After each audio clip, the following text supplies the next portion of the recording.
Before we get into the episode, I am thrilled to announce that the EntreMD Business School is open for enrollment. The EntreMD Business School is the only school of its kind for physicians who want to build 6, 7, and multiple 7-figure businesses. Over the last 2 years, we have had hundreds of doctors go through the school with unbelievable results. Some of them run brands, some of them run private practices, some of them are coaches, some have other kinds of service-based businesses or product-based businesses. And we've had people come in and cross the 6-figure milestone, cross the 7-figure milestone, cross the multiple 7-figure milestone. You will be in a place where you'll get the coaching, the community, the accountability that you need to thrive as an entrepreneur, especially in the times that we're in.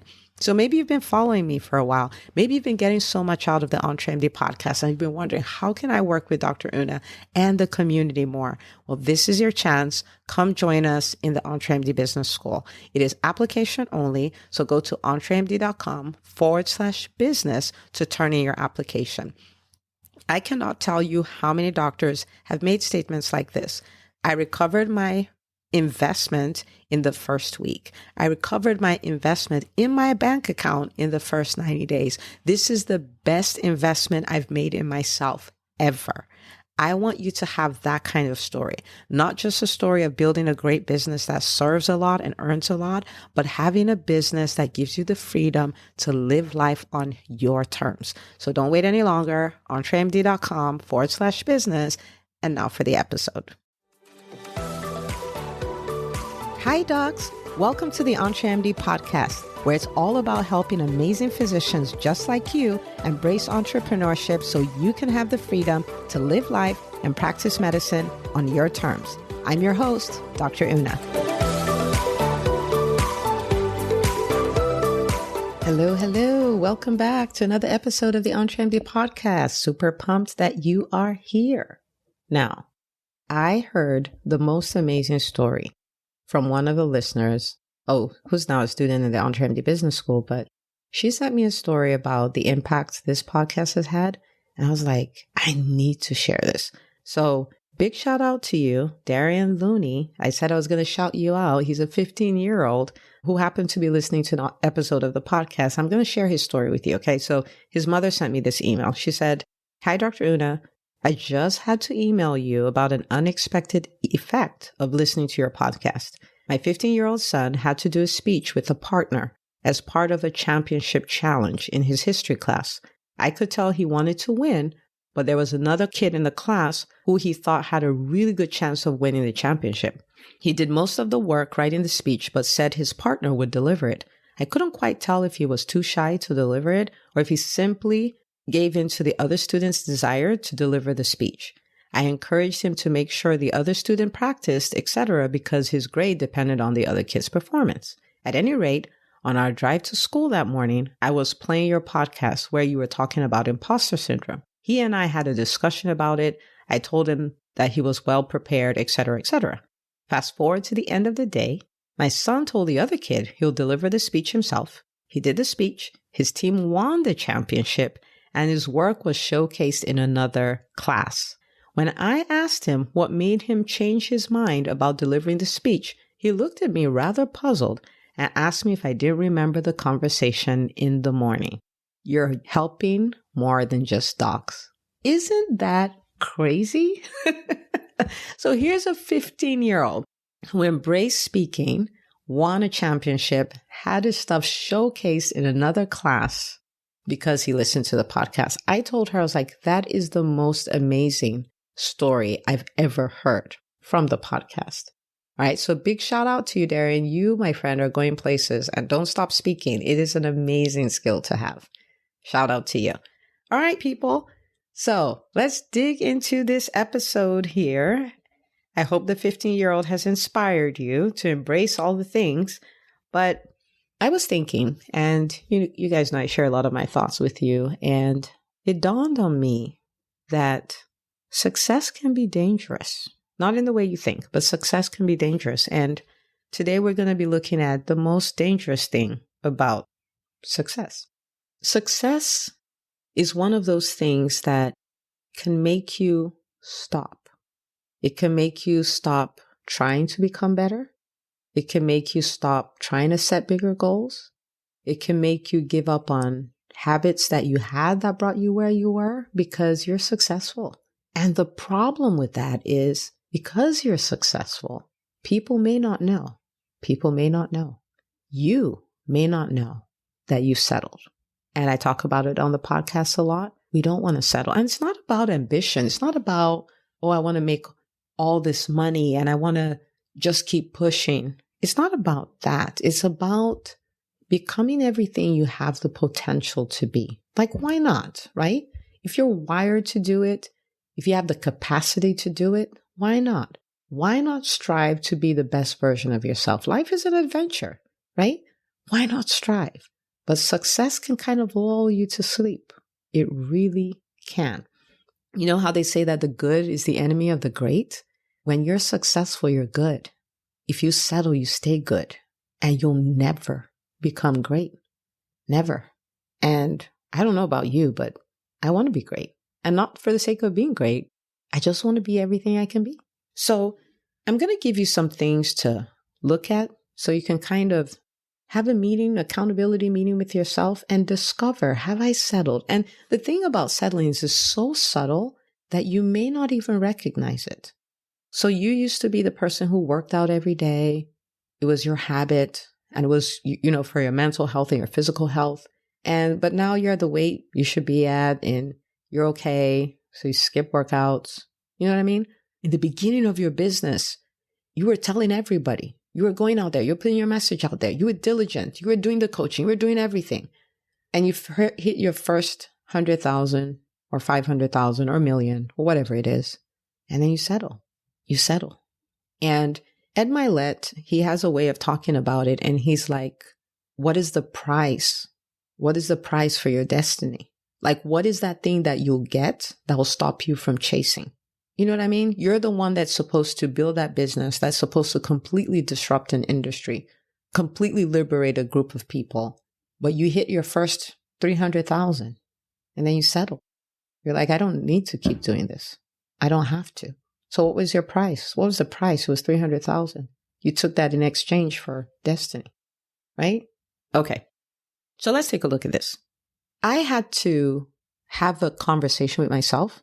Because the thing about this dangerous part of business is you can be in deception. You can think you're still pushing, you're still advancing, you're still making progress, and you're not, right? So it's not based on the results, because some of the results you're getting is based on things you did 2 years ago, 3 years ago, 5 years ago, 6 months ago. But the question is, am I doing things today that will be creating bigger results for me tomorrow? Because if you're not, then you've settled, even though you look like you're still okay, all right? So I had to ask myself some critical questions, which I'm sharing with you so you can ask yourself these questions. So the first question is, when you first started your business, you were willing to invest, right? You were willing to invest in personal development because you knew to get different results, you had to be a different kind of person. To become a different kind of person, you need to have a different kind of input. You knew that. I knew that. And so because of that, you guys have heard me tell the story many times. Like the first time I was ever involved in coaching, it was a $43,000 coaching program for 10 months. Why? Because I was willing to do what it took for me to become this different version of myself. Now, the question becomes, am I still coaching? Am I still being coached? Am I still approaching coaching the same way? Am I still so deliberate about the fact that I have to change to get different results? Or am I coasting? Or am I just relying on what I learned yesterday? Because if I'm not still going after that, then I'm staying the same. And which means 2 years from now, I'll be getting the same results or worse. So I had to look at that. I'm like, what does your budget for coaching look like this year? What strategic skill do you know you need to get? Have you linked up with the coach who will help you get there, or the program, right? Because if I haven't, then I've settled. I've said, this is enough. This is all I want to be. And this is not bad, right? But it depends on what you're trying to do, okay? I'm chasing the best version of myself. I am. So I looked at that. Am I doing that? And that's the question you need to ask yourself. Like, am I paying the price to become the version of me that can get the results I want? And if you haven't started doing that at all, I want to invite you to do that. If you used to do that and you stopped, I want you to invite you to get back because it produced a change. And now it's time for another change. So that's number one. Number two, one of the fastest ways to grow any business is by speaking. And that could be online, could be a podcast, it could be a virtual summit, it could be a masterclass, those kind of things. It could be offline on a physical stage. And when I started growing EntreMD, I really did a lot of speaking. I did a lot of videos and all of that stuff before we launched the podcast. And now we're over 100 episodes. I did a lot of that. So I had to have a meeting with myself and say, Dr. Una, are you still working hard at getting your message out there? Are you still working hard at reaching out to doctors and letting them know that they've told you you're an MD, not an MBA? You can't do this business stuff, but I'm here to tell you that you can. Are you still out there telling people that even though you're employed, you're an entrepreneur? We call you an entrepreneur. You work for You Incorporated. You can build a brand. You can build a profitable brand. Are you still out there doing that? Or have you settled? Have you just come into the comfort zone of I do a podcast episode a week and I just chill? Am I still hungry? Am I still trying to make progress? Or am I just in the status quo? Or am I just relying on things I did before? I had to ask myself that. I want you to ask yourself that too. I'm building a business. Am I out there? Am I finding new audiences and sharing my message with them? Am I as deliberate about it as I was in the beginning? Am I still throwing massive action at it? Or have I settled? Is this all there is? Have I arrived? And if you find out that you're not doing as much as you used to, then it's time to go back. It's time to look at that. It's time to go back. It's time to throw massive action behind it. So that's number two. The third thing I looked at is, am I still thinking a lot about the impact I want to create? Am I still thinking about the difference that I want my business to make? Am I still thinking about my clients and potential clients a lot to say, what are they struggling with? What can I help them with? What kind of wins can I give them? What questions do they have that I need to answer? What do they need to be inspired to reach for? What possibility do I need to show them? Am I still doing that? Because listen, I'm not a content creator in the literal sense of the word. Like, I'm not just looking for content to create. I'm looking to solve problems. I'm looking to answer questions. I'm looking to inspire. Am I still thinking about my people all the time? Like, not obsessively all the time, but you know what I mean, I think. That drive to bring change, that drive to bring change in the physician community, is it still there? Or am I content because I have people listening to the podcast, I have people in the EntreMD Business School, and I have one-on-one clients, and I'm like, I'm good. But that's not what I set out to do. I set out to help 80,000 doctors. Is that still my drive? I had to ask myself that. Number 4, when you start a business or when you're growing a business, one of the things that you have to embrace is collaboration, right? Nobody builds anything big in isolation. And for me, as an introverted introvert, that was hard. Reaching out to people, working with people, going to be guests on other people's podcasts, collaborating with them in their programs, speaking at their events, being out there. So not just in my world or the EntreMD world, but being where the physicians are, because the physicians are my people. And I had to embrace the discomfort of all of that and do it. So the question is, so have I stopped though? Am I still deliberate? Am I still reaching out? Am I still saying yes? Am I still going like, I have physicians in my orbit, but there are 1 million physicians. There are so many physicians that have no idea I exist. Am I still intentionally looking to leverage the power of collaboration to reach them? Or have I settled? Am I cool? Am I like, yeah, I'm just good where I am? And that's the question to ask yourself. This is one of those podcast episodes that you're going to go, if you're listening to this on your commute or you're taking a walk and stuff like that, you're going to go back and you're going to pull out pen and paper and you're going to kind of work through this again. So for you, I'd ask you, are you collaborating? Are you reaching out to new audiences? Are you doing the uncomfortable thing of putting yourself out there? Or are you cool? Did you hit your 6 figures, multiple 6 figures, 7 figure, and you're like, I'm cool? There's more. Our businesses are called to serve a lot and earn a lot. Are you collaborating? And the 5th one is kind of like the first one. Now, when I started off as an entrepreneur, you guys have heard my story. My first business was my private practice, and I didn't know anything about entrepreneurship. So it was terrifying, to say the least. And as an introverted introvert who was also socially awkward and super shy, I was not going to do the things that worked for a business. And I also thought that, the people who were entrepreneurs who were doing great things were just better than me. I didn't think they knew things I didn't know, which is literally what it is. Nobody's better than you. And I developed a habit of reading. I read a lot. We're talking 36 to 52 books a year, a lot. And that is one of the things that helped me to experience such a dramatic transformation that people are like, how did you become this person?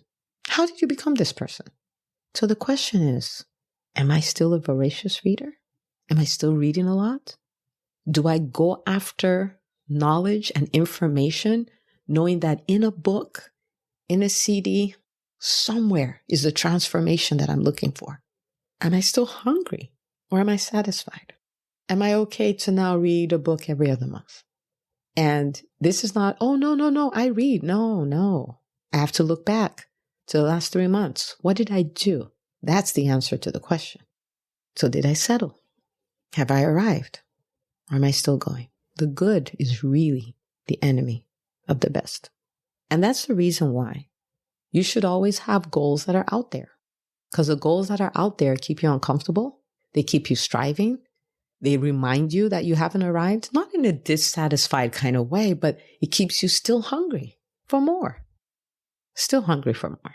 Okay? So those are the 5 questions I ask myself. Are you still investing in coaching? Are you still speaking to reach your audience? Are you still hungry to have a huge impact? Are you still collaborating? Are you still reading? I want you to ask yourself these questions. Have you settled? There's so many places where we could have settled, right? I mean, you're a doctor. Why are you an entrepreneur? You're a doctor. You can figure out how. This is not about bills. This is not about making money. This is not about helping people. You can do all of that as a physician. Why are you here? You're here because you want to help. You're here because you want to help. You're here because you want to make a change. You're here because you want to have a meaningful life. And I'm telling you, whatever you've experienced, there's more. There's so much more. So don't settle. Okay? Don't settle. I think about it. What if you did all these things and literally every 90 days your day was you were different between the coaching, the reading, the collaborating, the speaking, and you looking for more impact? What if every 90 days you were different? Rather than, December 31st, looking at your goals and going like, crap, I didn't do anything I set out to do. What if every quarter you were different? What if at the end of every quarter, you can look at significant changes you've made as a person, as an entrepreneur, and in your business? What if you could have that? How cool would that be? That's how you get 4 years in one. That's how you get 4 years in one. What if you could be? So don't settle. Don't settle. And I'll leave you with this little thought. This is the reason, this concept is the reason why the EntreMD Business School is structured the way it is. I did the 12-week course. It was called the Freedom Formula Masterclass. And the first time I offered it, the end of it was so sad because people got crazy wins. Crazy. Like I 15x'd my business. Those kind of like crazy wins. And at the end of 12 weeks, we're like, okay, it's done. It's like, what do you mean it's done? Like, what? There's a strong community. There's great coaching. There's great accountability going on. It was amazing. And I was like, oh my goodness, I am never doing a 12-week thing again. You know why? Because even though they got the wins, I know that is just the stepping stone for what comes next. Whatever you've experienced is just the stepping stone for what comes next. So when I do the 12-week program, I feel like I'm aborting the process. Yes, they had the win, but that's not the end. That's the stepping stone for what's next. So the EntreMD Business School is there, giving you no opportunity to settle. Let's just go. Let's go, So don't settle. So sit down, do the analysis, ask yourself the questions, tell yourself the honest truth. And if you find you've settled or you find you've been settled, then I want you to go back to what you used to do. I want you to go after being hungry for results, for you being different as a person, as an entrepreneur, and for your business to be different. Okay? Now, if this helped you, again, I do this with all the love from the depth of my heart. I would love you to share this with another doctor. I would love you to share this with a program director who will give it to all his residents. I would love you to share it with a medical association. I would love you to share the podcast and let people know there is a different reality for we physicians. Okay? So thank you. I appreciate it. Love you as always. And I will see you on the next episode of the EntreMD podcast. Hey, if you love listening to the EntreMD podcast, I want to invite you to join EntreMD On Demand. It is my signature subscription program that gives you access to a library of business courses designed to help you do one thing as a physician entrepreneur, and that is to thrive. Just head out to entremd.com/on-demand, and I'd love to have you join us. See you on the inside.